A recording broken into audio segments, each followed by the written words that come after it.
Even with a price increase, the Galaxy S24 Ultra proves its worth as one of the best phones, setting new records for a flagship phone in key areas such as battery life, screen brightness, and processing performance.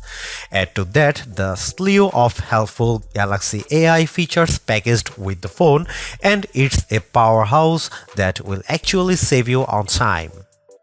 The Samsung Galaxy S24 Ultra is here to try to reclaim the top spot among the best phones by offering things the iPhone 15 Pro Max lacks. This includes a ton of Galaxy AI features that can do everything from auto-summarizing your notes and moving subjects around in your photos to translating phone conversations in real time. I am a devout supporter of what AI can do with our phones, and after using the Pixel 8 Pro's many AI-assisted features, I think it's clear that AI is where we will see the next revolution with our mobile devices. Not surprisingly, the Galaxy S24 Ultra is marketing itself as the AI phone to beat in 2024. From its intuitive circle to search feature that can reveal what weed is growing in my backyard to chat assist which automatically picks a better tone for my messages, these Galaxy AI features aim to simplify my life. At the same time though, the Galaxy S24 Ultra's $1,299 asking price is $100 more than what you'd pay for a Galaxy S23 Ultra or iPhone 15 Pro Max.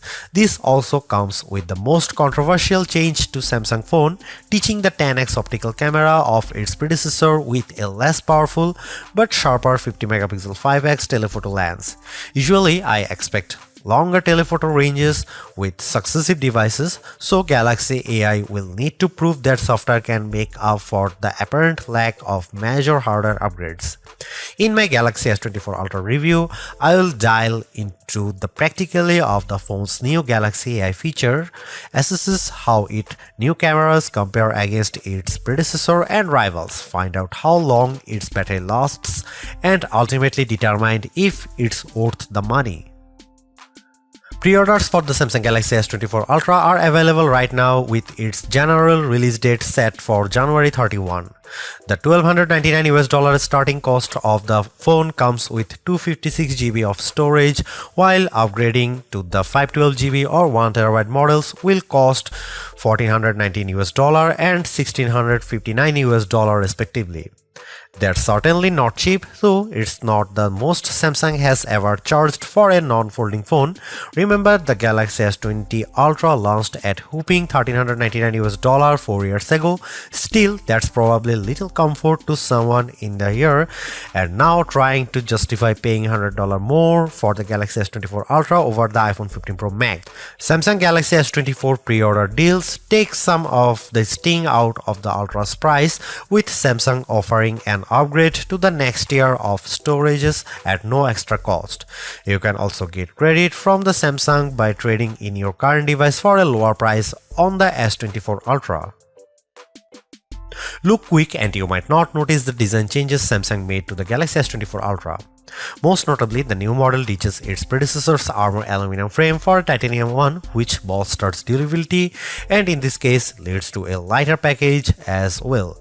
On paper, the Galaxy S24 Ultra's 8.22 ounce weight doesn't seem like a tremendous difference over the S23 Ultra's 8.25 ounce weight, but the phone just feels less dense this time. Another change pertains to the end of an era for the series, its curved screen.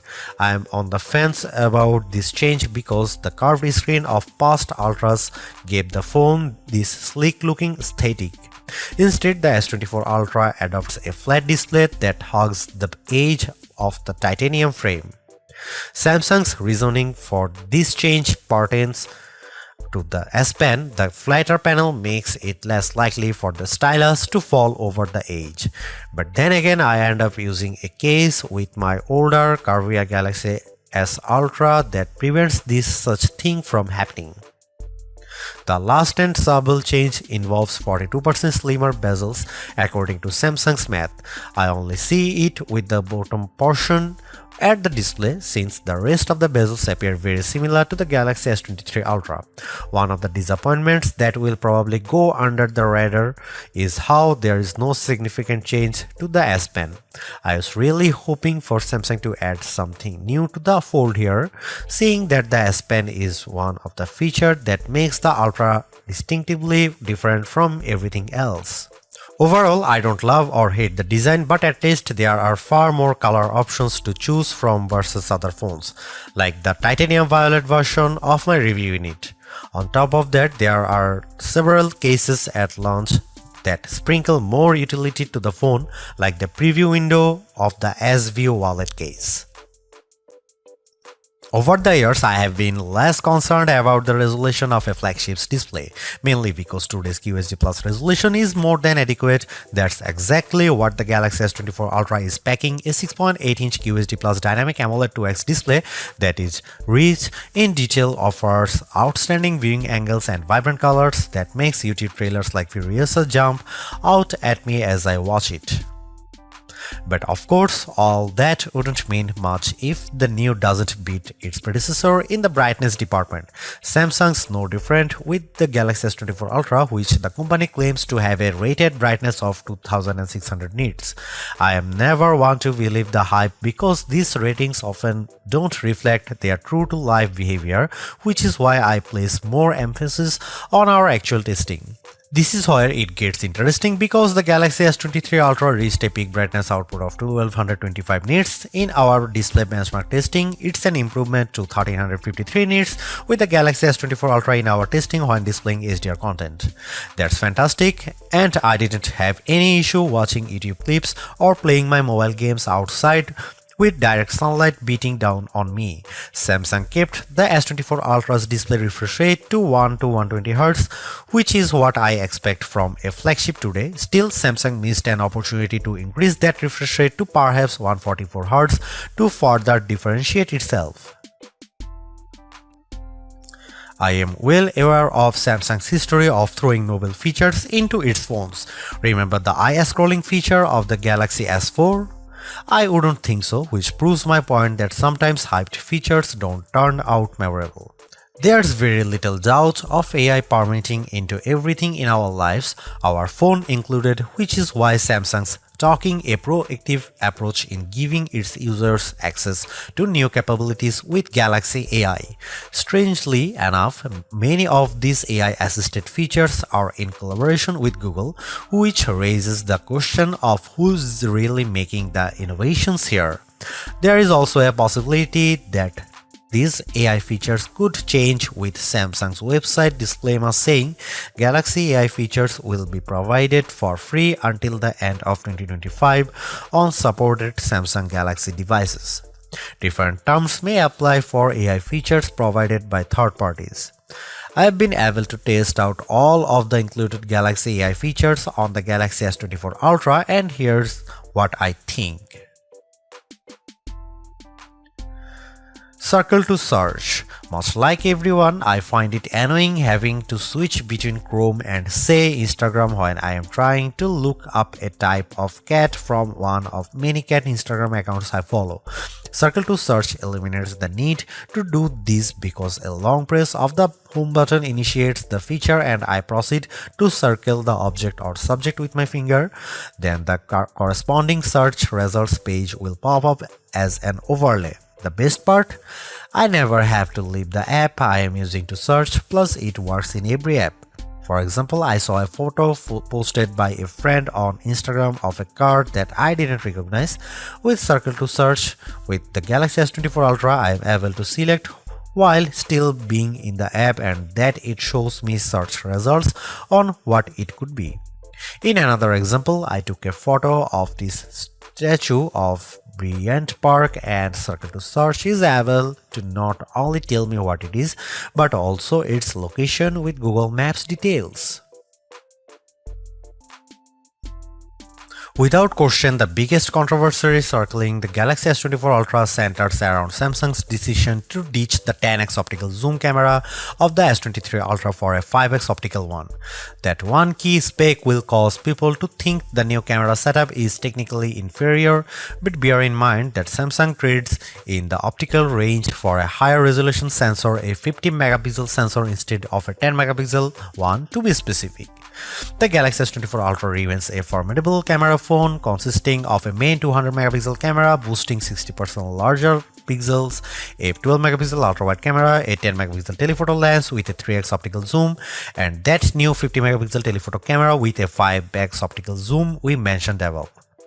That camera can still offer 10x zooms by taking a picture and then zooming in as the resolution drops to 12 megapixel.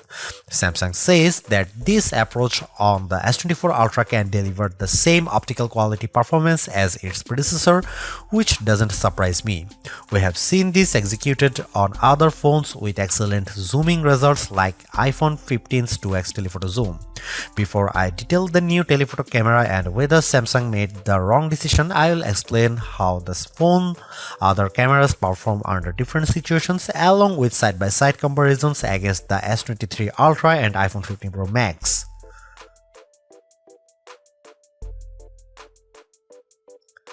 Starting with the main camera, I can't see much change over the S23 Ultra. Details are plentiful, colors are vivid, and the S24 Ultra's HDR performance does nicely to even out the highlights and shadows.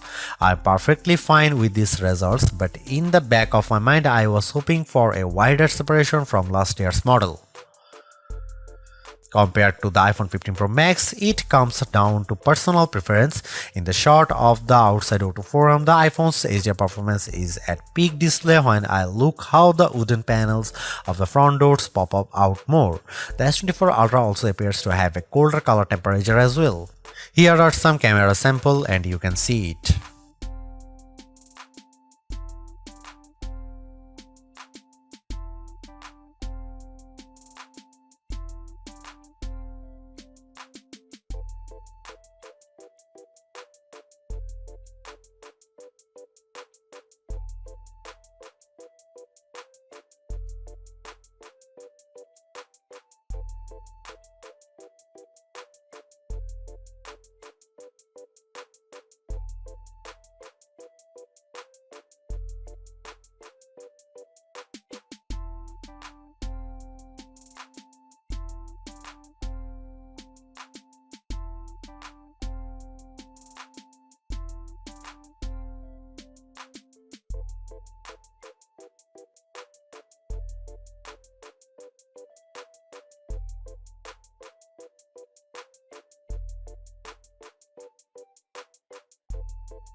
There is a lot to say about how Samsung's approach to artificial intelligence with the Galaxy S24 Ultra. From my experience, the Galaxy AI capabilities are fairly intuitive to use and save me a lot of time, exactly what AI is supposed to do for us. Features such as circle to search, generative edit, instant slow-mo, and note assist all feel polished, while others such as live translate could benefit from more machine learning. Regardless, the Galaxy S24 Ultra proves that AI is here for the long haul. Yet I am a little disappointed that the Galaxy S24 Ultra camera performance doesn't have the same dramatic improvement I have seen from past updates. Samsung's choice to drop the 10x optical camera for a 5x one is the most glaring and controversial change, a downgrade I hope doesn't happen ever again. But despite this, the S24 Ultra has marked improvements to its processing power and battery life. Two key areas I look at with any phone. The Galaxy S24 Ultra is not just a better, it sets the benchmark for all other phone releases in 2024.